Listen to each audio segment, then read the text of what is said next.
All right, today we're jumping into this incredible moment in history. We're telling the story of a queen who stared down an entire empire. I mean, this is a story of courage that has, for real, echoed for centuries. So listen to this. That's what Queen Nayaki Devi believed her opponent, the powerful invader Muhammad Ghori, saw when he looked at her. Just think about that. A ruler with a small child, an easy target, right? Well, Ghori was about to learn a very, very hard lesson.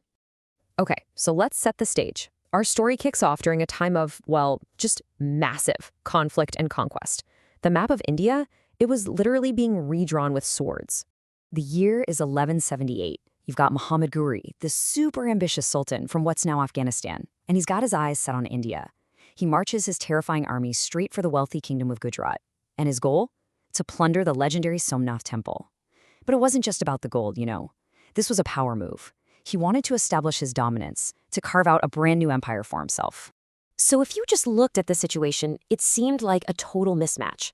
I mean, you have Ghori with this huge battle-tested cavalry, and on the other side, the kingdom of Gujarat, led by a queen regent and her young son. To him, it looked like a prize just waiting to be snatched up. He probably thought it'd be a walk in the park. But oh man, did he get it wrong. He had completely and, as it turns out, dangerously underestimated the woman he was about to face. See, Nayaki Devi wasn't just a widow. She was a queen regent. And that's a huge deal. It means she was in charge, ruling on behalf of her young son.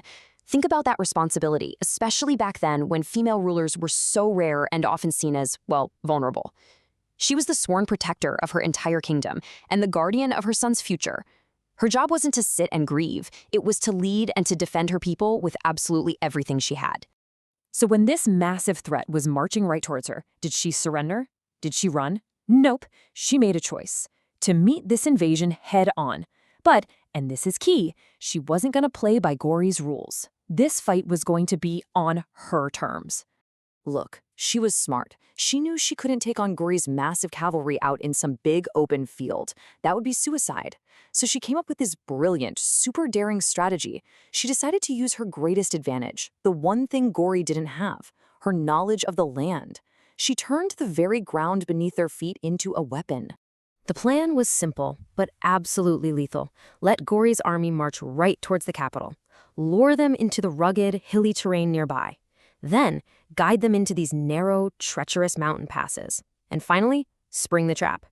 Once they were inside those tight, twisting paths, their biggest strength, their sheer numbers, suddenly becomes their biggest weakness. Their cavalry? Pretty much useless. They were going to be completely trapped. So you have Ghori's army, totally confused, cornered, struggling to even move in these narrow passes.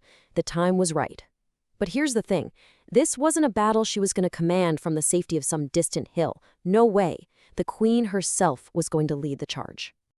And what she did next? Well, it's the stuff of legends. This is the move that would cement her name in history forever.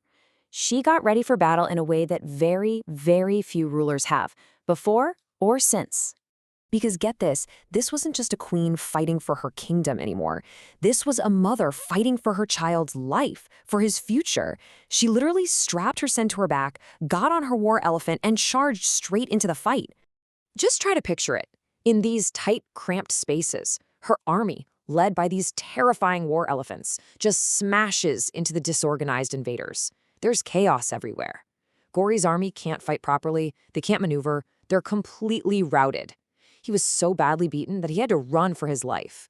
And this one battle, it was a massive turning point. Ghori was so humiliated, he never even tried to attack Gujarat again. He had to find a totally different and much harder way into India, which basically changed the entire course of his conquests.